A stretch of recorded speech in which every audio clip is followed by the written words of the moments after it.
এবার আমরা ওখান থেকে বেরোলাম, অর্থাৎ 1 নম্বর প্ল্যাটফর্ম বা বাস স্ট্যান্ডের দিকে ছিল যুবশক্তি আর সবুজ সংঘ।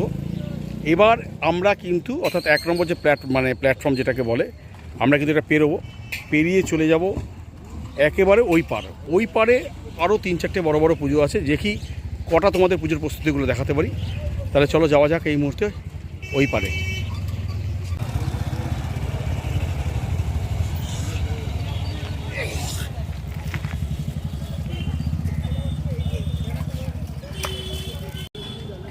এক নম্বর প্ল্যাটফর্ম বা বাস স্ট্যান্ডের দিকে যুবশক্তি ক্লাব আর সবুজ সংঘ করার পর আমরা কিন্তু চলে যাব একেবারে এবার উল্টো দিকে, অর্থাৎ ঠিক ওই পারে রয়েছে কিন্তু আরও 3টে বড় বড় পুজো। চলো তোমাদেরকে সেটাও দেখাই। এবার চলে যাব জিরাট স্টেশন থেকে জাস্ট বেরোলাম, 2 থেকে 3 মিনিট হাঁটা পথ। জিরাট স্টেশন পাড়া সার্বজনীন দুর্গোৎসব সমিতি, তাদের এবার যে মণ্ডপ সেটা হচ্ছে লোটাস, অর্থাৎ লোটাস টেম্পল তৈরি হচ্ছে। দেখতেই পাচ্ছি এই জিরাট গ্রাম পঞ্চায়েতের যে গলিটা, সেই গলিটা দিয়ে ঢুকেই দেখবো তোমার ওখানে লোটাস টেম্পল কেমন তৈরি হচ্ছে, কতটা প্রস্তুতি, এগুলো চলো তোমাদেরকে তাহলে সেটা গিয়ে দেখাই।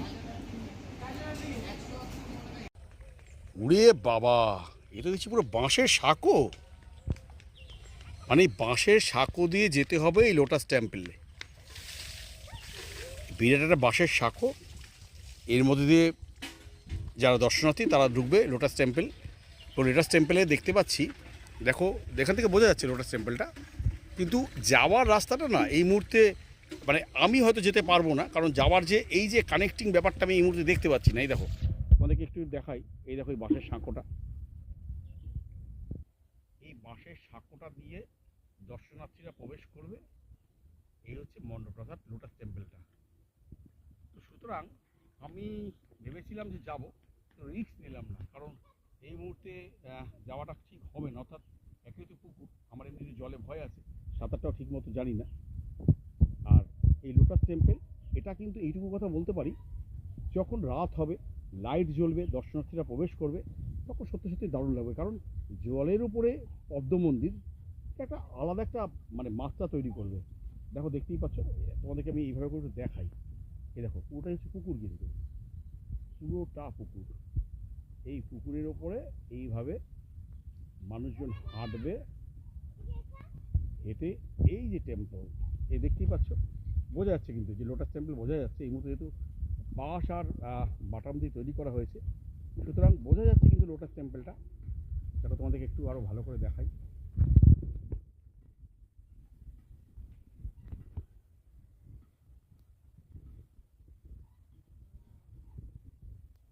খুব সুন্দর লাগছে দেখতে, জুম করলাম তোমাদের সুবিধার্থের জন্য। তো দেখো বুঝতেই পারছো কতটা সুন্দর লাগছে দেখতে লোটাস টেম্পলটা। বলছিলাম যে জিরাটের পুজোগুলো কিন্তু খুব বড় বড় পুজো, এখানে 5-6টা পুজো হয়, সত্যি বড় পুজো, মানে বেশ বিগ বাজেটের পুজো। এবং তেমনই একটা পুজোতে কিন্তু আবার চলে এলাম। এটা হচ্ছে জিরাট স্টেশন থেকে জাস্ট 5 মিনিট হাঁটার পথ। এখানে পঞ্চায়েত যে অফিসটা আছে, সেই পঞ্চায়েত অফিসের গলি দিয়ে ঢুকেই কিন্তু 1 থেকে 1.5 মিনিটের মধ্যেই পেয়ে যাবে। এই দেখো অসাধারণ, আকাশটা খুব সুন্দর লাগছে, বেশ পরিষ্কার আকাশ রয়েছে এখনো পর্যন্ত। কিন্তু আমরাও চাই শরতের আকাশ এরকম হোক, যদিও এই মুহূর্তে শরৎ একটু আসার বাকি আছে, তবুও দেখো ভালো লাগছে এখানে এসে। আসলে পুজোর আগে প্রস্তুতি পর্ব দেখতে করতে কার না ভালো লাগে। আমরা তাই চলে আসি, যারা হয়তো পুজো নিয়ে আমরা ভালোবাসি, পুজোর কাজ করতে ভালোবাসি, কারণ আমরা চাই বাঙালির যে পুজো সবসময় থাকুক, পুজো যেন কখনো বন্ধ না হয়। তাই আমরা পুজোর মধ্যেই রয়েছি।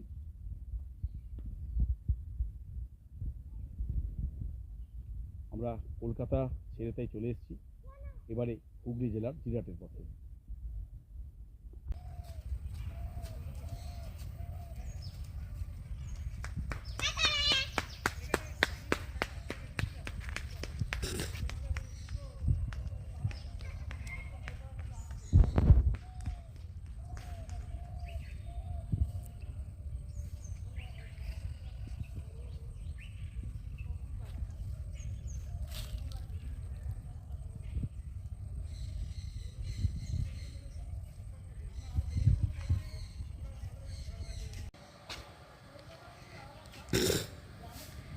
এই হচ্ছে লোটাস টেম্পলের ভেতরটা। দেখো বাটামের স্ট্রাকচার তৈরি হয়েছে এই মুহূর্তে, তোমাদের দেখাচ্ছি। আমি একটু লোটাস টেম্পলের অন্দরে চলে এলাম। এখনও অনেকটা কাজ বাকি, অর্থাৎ বাটামের কাজ কিন্তু অনেকটা প্রায় তৈরি হয়েই গেছে। এখানে হচ্ছে প্রতিমা যে বসবে সেই প্রতিমা বসার জায়গাটা।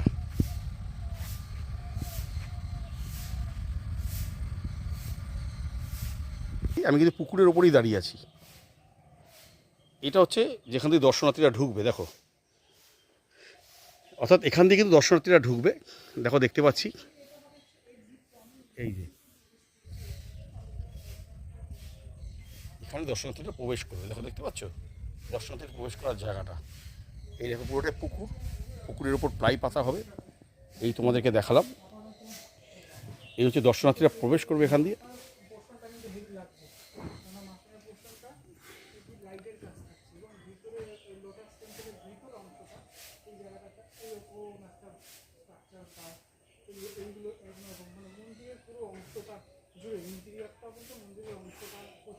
এই পুরো পুকুরটা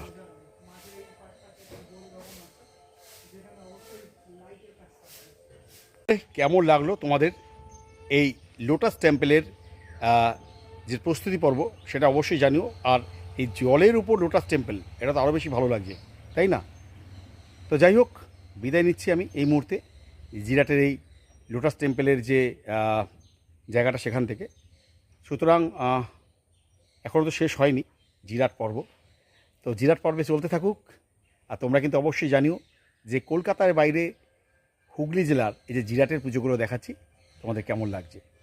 তাহলে টাটা, তোমার সাথে দেখা হচ্ছে আবার নতুন একটা ব্লগ নিয়ে এই জিরাটেরই।